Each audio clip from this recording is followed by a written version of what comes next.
A4. La ruptura de la cristiandad. En la sociedad del siglo XVI, la religión estaba presente en todos los aspectos de la vida.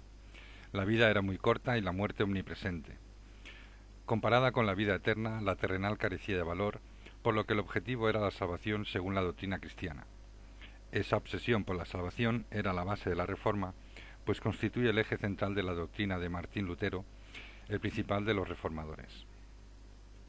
La vida de un mundo sacralizado y la religiosidad popular. Una existencia sacralizada. Toda Europa estaba fuertemente sacralizada, empezando por la referencia cronológica vinculada a las creencias desde el siglo VI y generalizándose el uso de la era cristiana desde el año del nacimiento de Cristo. En 1582 se empezó a utilizar en la Europa católica el calendario gregoriano, establecido por el Papa Gregorio XIII, y que el mundo protestante acabaría aceptando como Gran Bretaña en 1752. Todas las festividades del calendario eran de carácter religioso y había tantas que se abolieron 17 festividades en París en 1766 y aún así quedaban 24 al año. Existía una fuerte sacralización utilizando los santos del día para fechar cartas, contratos civiles y mercantiles, escritura de censo, etc. En el mundo protestante había menos festividades religiosas. Un ejemplo fue Inglaterra, donde los trabajadores londinenses descansaban los 8 días al año en que había ahorcamientos públicos y alargaban al lunes la festividad del domingo. Desde el nacimiento hasta la muerte, la Iglesia regulaba los diversos momentos y circunstancias a través de los sacramentos, gracias a los cuales disponemos hoy de una fuente demográfica importante en los libros parroquiales. La religiosidad popular. Podemos distinguir dos claras mentalidades y culturas: las masas iletradas y las élites formadas. El carácter transitorio de la existencia y el objetivo centrado en la salvación llevaban a una valoración de la muerte muy diferente. La muerte de un niño se veía más como la consecución de un valedor más de la familia en el otro mundo. Lo importante era pues que estuviera bautizado para que se salvase. Toda actividad humana se dotaba de protecciones y seguridades, empezando por la elección de un protector, y se elegía el nombre de apóstoles o santos. Entre los hombres los más frecuentes eran Juan y Pedro, y entre las mujeres María, Ana o Isabel. Había otras protecciones como los santos patronos de las ciudades o de los oficios. Toda protección era poca y aún así buena parte de los creyentes tenían que expiar sus pecados durante un tiempo en el purgatorio. La existencia de esta iglesia purgante permitía la mediación clerical a través de las indulgencias que tanto contribuyeron a la reforma de Lutero. Por otro lado, una práctica más frecuente en el mundo protestante era la quema de brujas. Prácticas religiosas de las minorías cultas. Las gentes cultas criticaban las prácticas religiosas de las masas teñidas de superstición, peregrinaciones, romerías, procesiones, penitencias públicas, tráfico de indulgencias, etc. Contra ello proclamaban una religiosidad más íntima, personal y centrada en la figura de Cristo. Así lo hicieron reformadores del siglo XV y XVI, tanto los que rompieron con la Iglesia de Roma como los que pertenecieron en ella. Pero la ruptura entre la religiosidad popular y la de las gentes con más cultura llegó al máximo con la Ilustración. Una de las manifestaciones fue que la sociedad sacralizada empezaba a ser sustituida por otra secularizada, en la que la religión tiene su propio espacio sin invadirlo todo. Las dos culturas.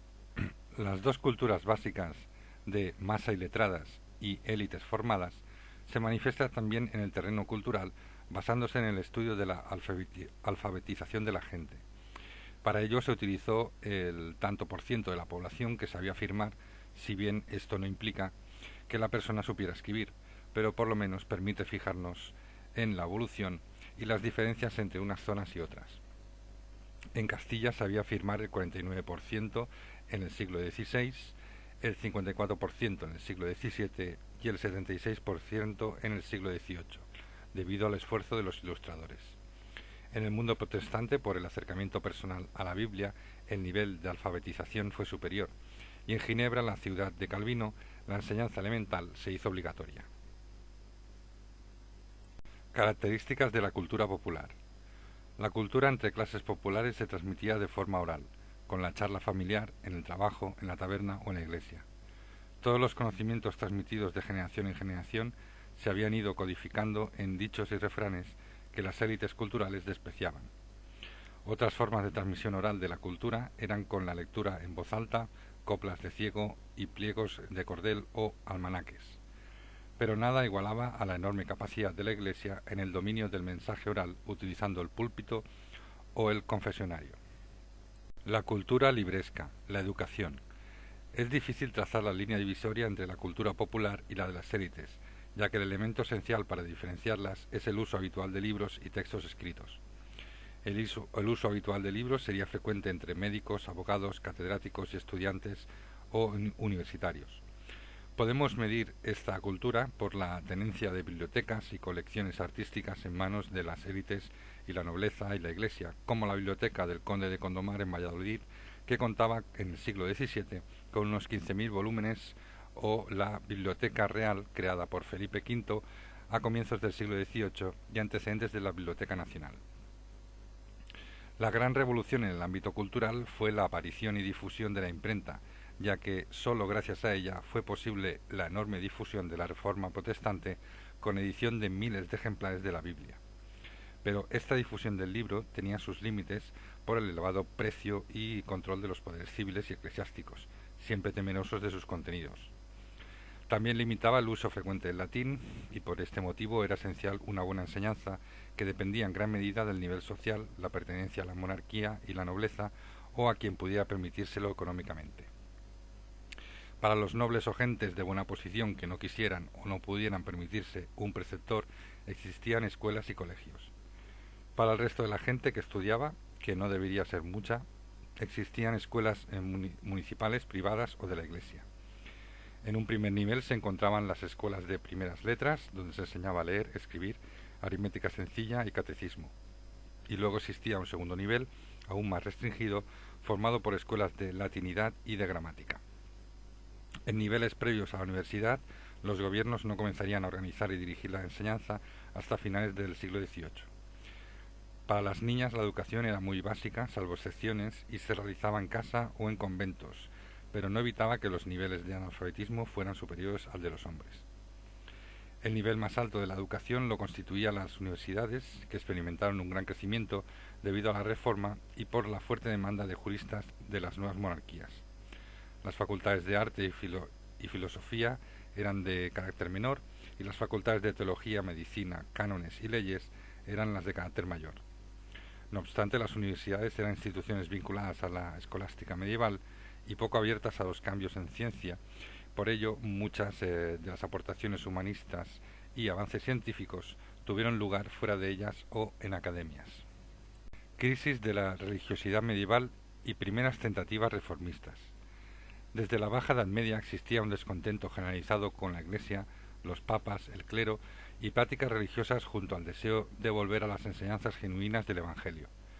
La decadencia del papado se hizo notar con la estancia de la sede en Aviñón entre 1309 al 77 y el cisma posterior de 1378 a 1417. El concilio de Constanza entre 1414 al 18 tampoco sirvió para consolidar su autoridad y prestigio, ni tampoco los papas del Renacimiento preocupados solo por su poder temporal y mundano. El regalismo se extendió y fue decisivo en la Reforma. Consistía en la prestación de los reyes de gobernar sus iglesias, quedándose con parte de sus rentas e impedir las injerencias de un poder extremo como el del Papa. Los reyes católicos, por ejemplo, presionaban y a veces amenazaban a los papas. En Francia fue el galicanismo por las iglesias galas y en Inglaterra surgió una iglesia separada de Roma sin papa, la anglicana. En Alemania también había fuertes presiones legalistas. Para muchos alemanes el Papa era un opresor de las libertades germánicas. No faltaron imágenes ridículas, panfletos o escritos denigratorios. El desprestigio también afectaba a los eclesiásticos, pues muchas jerarquías de la Iglesia eran señores temporales, preocupados por el poder y las rentas, con vidas poco ejemplares. Un ejemplo fue el cardenal Alessandro Farnese, nieto del Papa Paulo III, y en el que en 1556 era titular de 10 obispados, 26 abadías y 133 beneficios inferiores. A muchos les faltaba formación y les sobraba interés por la materia. El absentismo en sus obligaciones formaba parte de sus quehaceres. La importancia, reliquias, preocupación por atesorar indulgencias, las peregrinaciones, a veces pintorescas, las romerías, los disciplinantes y otra serie de prácticas habían desplazado lo esencial de la fe y la experiencia religiosa. La obsesión por la salvación benefició a la Iglesia creándose un auténtico tráfico de indulgencias, base principal de la denuncia de Lutero. Las indulgencias llegaron a experimentar extremos ridículos, como acudir a Halle y donde uno podía llegar a ganar 39 millones de días de indulgencia, que serían unos 107.000 años. Estas se ganaban con actos de piedad y un desembolso de dinero. También había indulgencias especiales que reyes, nobles, obispos u órdenes religiosas trataban de conseguirlas para venderlas a posteriori. Federico de Sajonia logró que la Universidad de Wittenberg se financiara con indulgencias con las visitas al magnífico relicario que él había reunido. Los banqueros intervenían en este negocio, que movía numerosas sumas de dinero y tuvo gran importancia la construcción de la Basílica de San Pedro en Roma, pues el Papa era el gran beneficiario de un tráfico que, además de su tesoro, aumentaba su desprestigio y la idea de su avidez recaudatoria. Lutero acabaría protestando contra ellas y los abusos que implicaba, pero no estaba exento de quejas como de las Cortes de Castilla, predicadores, moralistas, humanistas e universidades. El alma salía del purgatorio en el momento en que la moneda sonaba al caer de la caja del recaudador. La idea del fin del mundo y el juicio final e inminente incrementaba la conciencia del pecado y el temor a Dios. El anticristo, según el Apocalipsis, gobernaría al mundo antes de la llegada del reino de Cristo, y Lutero lo identificó con el Papa, pero también con el reformador radical Thomas Müntzer, de la misma forma que los católicos lo harían con Lutero. Antes de Lutero hubo otras iniciativas reformistas, como la doctrina del bohemio Jan Hus entre 1370 a 1415, que dio el movimiento husita dentro de la ortodoxia. Otros ejemplos son la corriente devotio moderna de los Países Bajos o el divulgado Imitatio Christi de Thomas de Kempis. Para los que deseaban una religión más auténtica, la Biblia y no el Papa era quien marcaba el criterio a seguir, lo que explica que el producto estrella de la imprenta fueran las Biblias. Se hicieron 500 antes de 1517 y surgieron ediciones para pobres. Otro de los objetivos de los humanistas era la depuración lingüística de sus textos. Lutero tradujo el Nuevo Testamento en alemán. El biblismo no fue una aportación de Lutero. Lo que fue importante fue la trascendencia que alcanzaron sus planteamientos y el carácter definitivo de la ruptura por él propiciada. Lutero y otros reformadores protestantes. Lutero, con un escrito redactado en latín y con un público reducido en una universidad provinciana, exponía su concepto de la justificación, salvación del hombre, por la fe en virtud de los méritos de Cristo en la cruz, basado en San Pablo y San Agustín, y criticaba el engaño que se hacía a los fieles con las indulgencias, dada la incapacidad de la jerarquía para borrar las penas del purgatorio. Lutero se lo envió al arzobispo de Maguncia, pero a falta de respuesta lo hicieron imprimir. La imprenta consiguió que en cuestión de semanas el texto se difundiera y, preocupado por su repercusión, Lutero redactó escritos en alemán y latín expresando su sumisión a la Iglesia de Roma e insistía que era una discusión meramente académica. Eso no le libró de la herejía empujada por los teólogos alemanes y el propio Papa León X. Se trataba de una disputa entre posiciones agustinianas y tomistas que se podría haber resuelto con facilidad, pero las circunstancias fueron otras. Seguramente si el arzobispo le hubiera respondido a tiempo, o si el Papa de Roma no le hubiera calificado de hereje, Lutero no hubiera seguido hacia adelante. Frente a la reacción en su contra, él siguió desarrollando sus doctrinas que iban calando en una parte de la sociedad alemana. La bula Exsurge Domine del 15 de junio del 1520 condenaba 41 de las 99 proposiciones de Lutero. Esto provocó incidentes en Alemania como la quema de la bula y libros canónicos. La bula Decret Romanum Pontifices en 1521 excomulgó a Lutero y lo declaró hereje. Aunque hubo posibilidad de concordia e incluso Carlos V estuvo dispuesto a conceder importantes cesiones, se vieron frustradas nuevamente por las circunstancias. Con la reforma, muchos príncipes y nobles vieron un interés personal, pudiendo disminuir así el poder de la Iglesia y el emperador, aumentando el suyo propio, además de una fuente de financiación, apoderándose de los bienes de conventos, iglesias, etc. Los papas tampoco estuvieron a la altura de las circunstancias y tardaron en darse cuenta de las repercusiones. Para Carlos V, la resolución del conflicto era una cuestión decisiva para la paz en sus territorios alemanes. Por ello se convocó la Dieta de Worms en 1521, a la que asistió Lutero, ya declarado hereje, con el salvoconducto del emperador. En él proclamó sus doctrinas y cuando pidieron que se retractase apeló a su conciencia. El resultado fue la condena por el emperador y su proscripción en el imperio. La protección del duque elector de Sajonia lo protegería el resto de su vida, aunque limitó sus movimientos. Gran parte del éxito de la reforma se debe a la fuerza de los escritos de Lutero y al hecho de dirigirse no solo a cultos, sino también a gente común, en latín y en alemán. En su tratado sobre el papado de Roma, en 1520, expone su creencia en una iglesia sin jerarquías y una comunidad de creyentes en Cristo basado en las Sagradas Escrituras. En el tercero de sus libros, La cautividad babilónica de la Iglesia, manifestaba su doctrina sobre los sacramentos, que consideraba meros signos salvíficos y reduce de 7 a 2 los únicos establecidos por Cristo, es decir, el bautismo y la Eucaristía, aunque no rechaza totalmente la confesión o penitencia. La Iglesia, basándose en la distinción aristotélica y escolástica de materia, sustancia y forma, apariencia, justificaba la presencia real de Cristo en la Eucaristía mediante la teoría de la transustracción, en virtud de la cual la consagración convierte las sustancias del pan y el vino en cuerpo y sangre de Cristo, aunque manteniendo la forma externa de pan y de vino. En contra, Lutero defiende la presencia simultánea tanto de la sustancia original, pan y vino, como del cuerpo y sangre de Cristo. Dicha teoría, conocida como consustracción, se convertiría en uno de los puntos fuertes de la doctrina de los reformados. Lutero considera que el sacrificio en la cruz se realizó una única vez, oponiéndose a la idea de repetición de la Iglesia. Con el tratado sobre los votos monásticos atacaba a los fundamentos de la vida religiosa al considerarla una invención humana, consiguiendo numerosas deserciones de monjes y frailes que se pasaron a la Reforma. También perdió adeptos como con Derbo Arbitrio en 1525 de humanistas incapaces de conciliar la centralidad de su creencia en el ser humano con la antropología pesimista de Lutero. Hacia el final de su vida destaca la edición completa de la Biblia en alemán, en Nuevo y Antiguo Testamento, con una difusión de 100.000 ejemplares.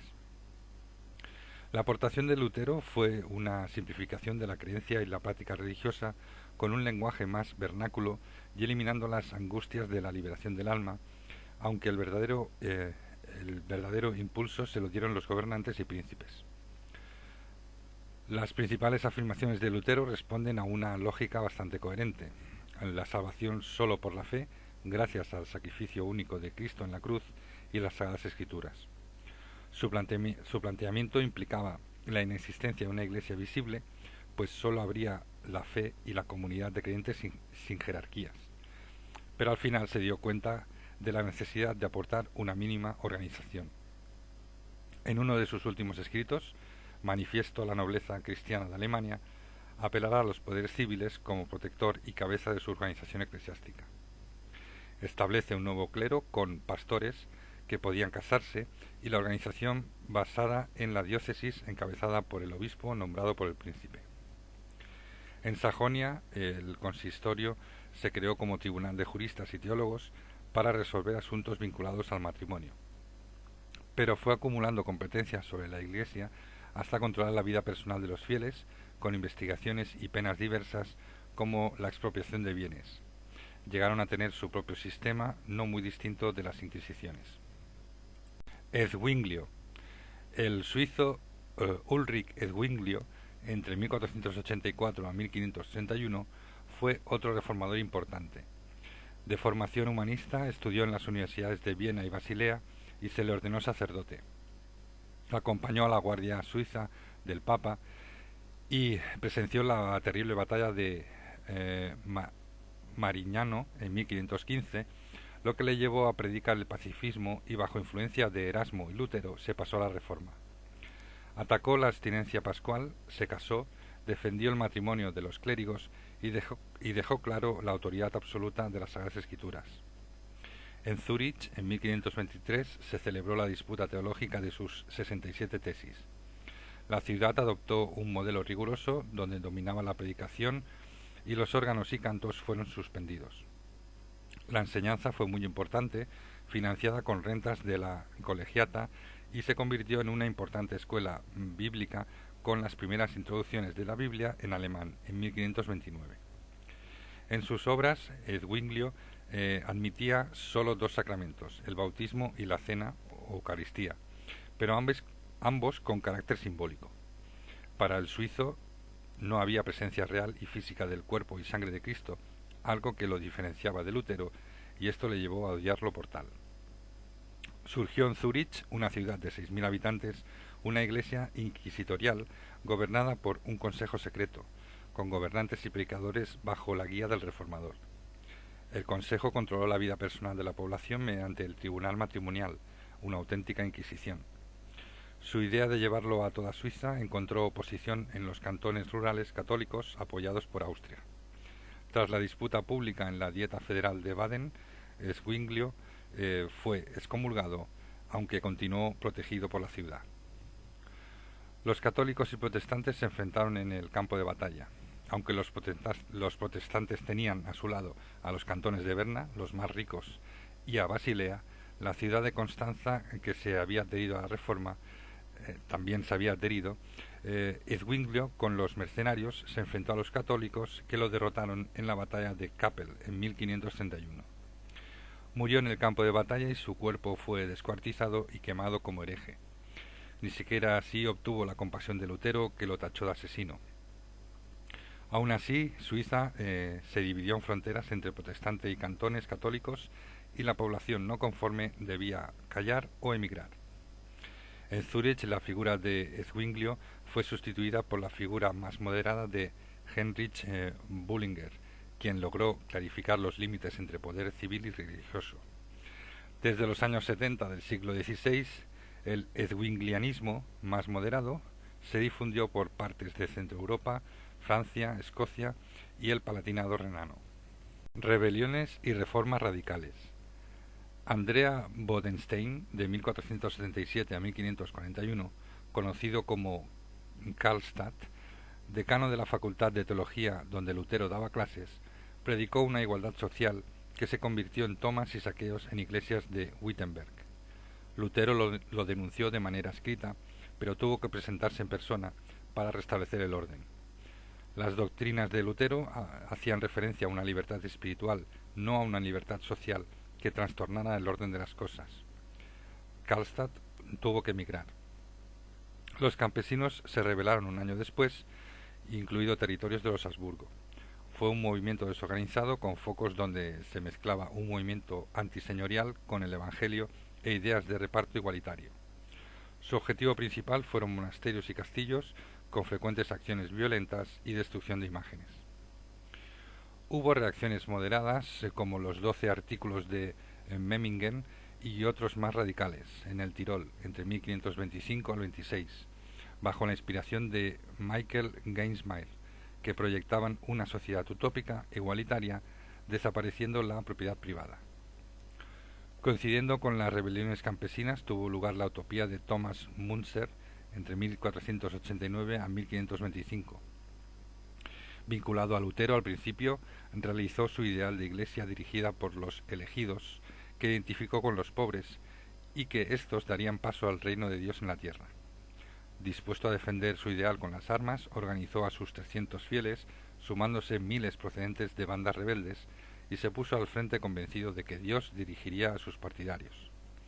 El 15 de mayo de 1525 fueron severamente derrotados en la batalla de Frankenhausen por las tropas de Felipe de Hesse y el duque Jorge de Sajonia. Müntzer fue torturado y decapitado. Ante esta represión violenta se sumó Lutero con su obra contra las hordas ladronas y asesinas de los campesinos que incitaba a los señores a pinchar, rajar, golpear y estrangular como si de un servicio de Dios se tratara. La ira de Lutero también se manifestó contra dos grandes enemigos surgidos de la Reforma, Ulrich Zwinglio y los anabaptistas, o una serie de grupos y tendencias poco organizadas que se autodenominaban hermanos y que fueron perseguidos por los poderes civiles, Lutero y Zwinglio. La Dieta de Spira de 1529 prohibió el anabaptismo en el imperio, denominado así por rebautizar o posponer el bautizo hasta la edad adulta. También defendían la igualdad, sin iglesia ni organización civil, y eran muy sectarios. Se convirtieron en pacifistas, enemigos de los impuestos y contrarios a cualquier compromiso cívico. Era como el movimiento hippie de la época, y sus manifestaciones en Suiza fueron duramente reprimidas. Otros grupos convencidos por la proximidad del fin del mundo intentaron instaurarlo en la tierra de Jerusalén. El peletero Melchior Hoffmann, que se presentaba como el profeta Elías, predijo en Estrasburgo el fin de los tiempos y exterminio de los impíos para el año 1533, pero al no ocurrir pasó el resto de sus días encarcelado.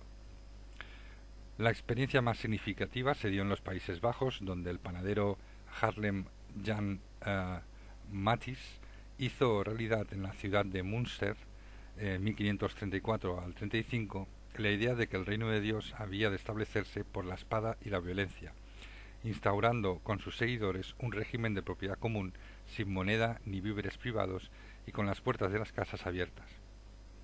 Aunque el profeta murió pronto, fue sucedido por el sastre Juan van Leyden, quien incrementó sus dominios sobre la ciudad, cesó el consejo y se atribuyó el poder, acompañado de 12 jueces en recuerdo a las 12 tribus de Israel. Fueron asediados por el desposeído obispo y una alianza de príncipes católicos y protestantes.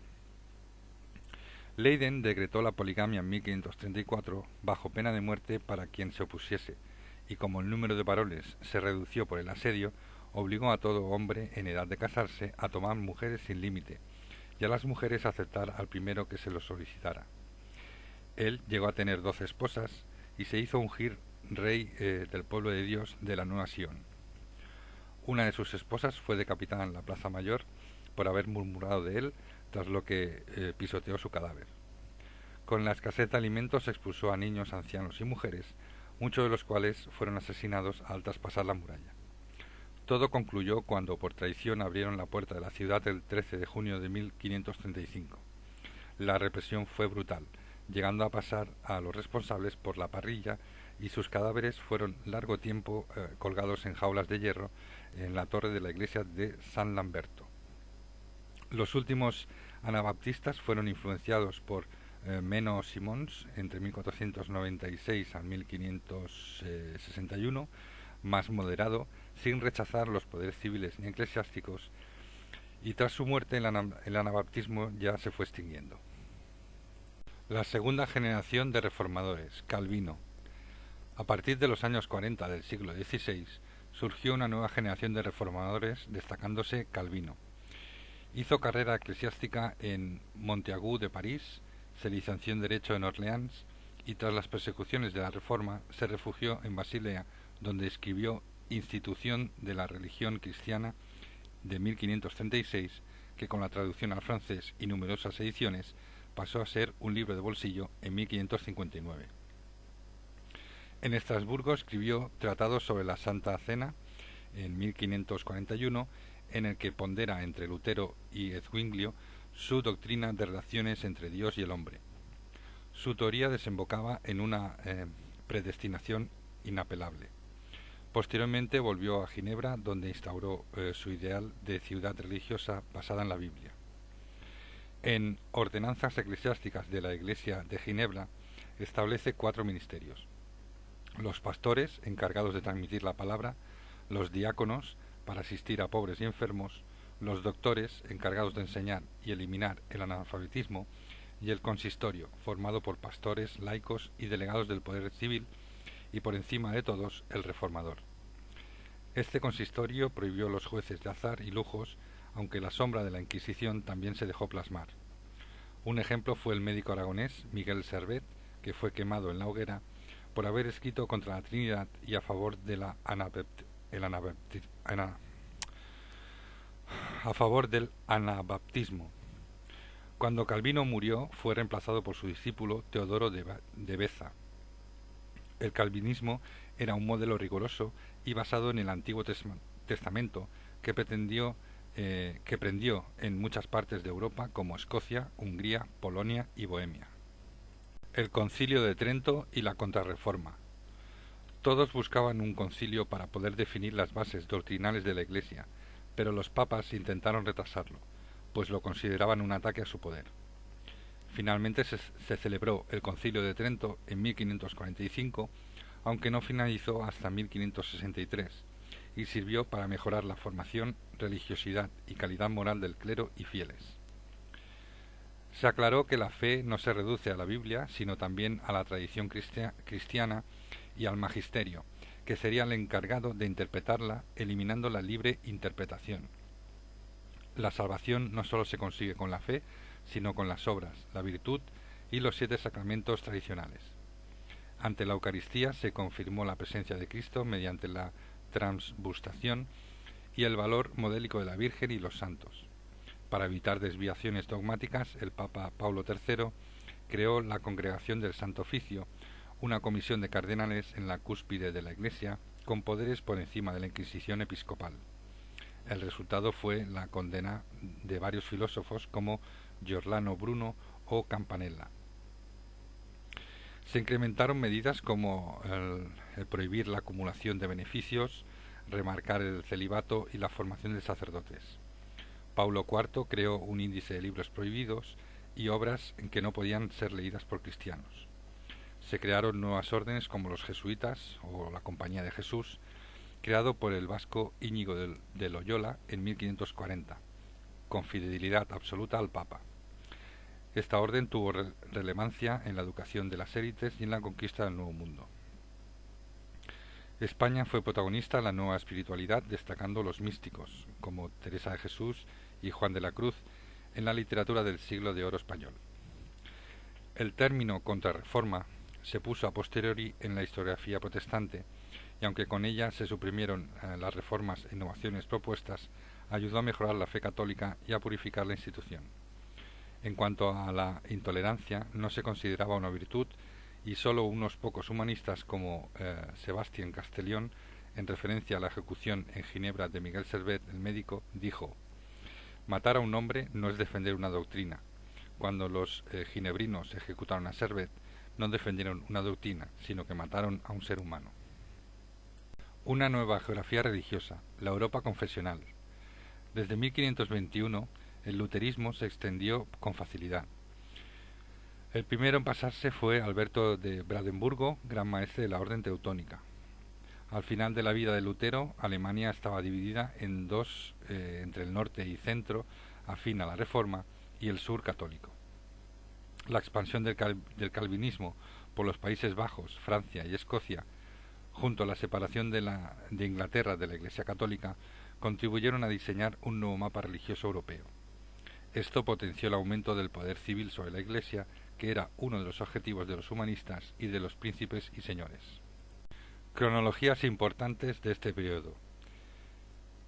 De 1483 a 1546, Martín Lutero. De 1484 a 1531, Ulrich Zwinglio. De 1509 a 1554, Calvino. 1511, Lutero viaja a Roma. 1517. La publicación de las 95 tesis contra las indulgencias marcan el origen de la Reforma luterana. 1521. En la Dieta de Worms, Lutero se niega a retractarse, por lo que es excomulgado. De 1524 a 25. Levantamientos de los campesinos. 1530. Dieta de Habsburgo, entre luteranos y católicos. Se aprueba una confesión inspirada por Lutero. 1531. Batalla de Kappel. La Liga de Cantones y Ciudades Católicas derrota a Zwinglio. 1534. Se publica la traducción alemana completa de la Biblia realizada por Lutero. 1536, imposición del calvinismo en Dinamarca. De 1545 a 1563, Concilio de Trento. 1566, movimiento iconoclasta calvinista en los Países Bajos.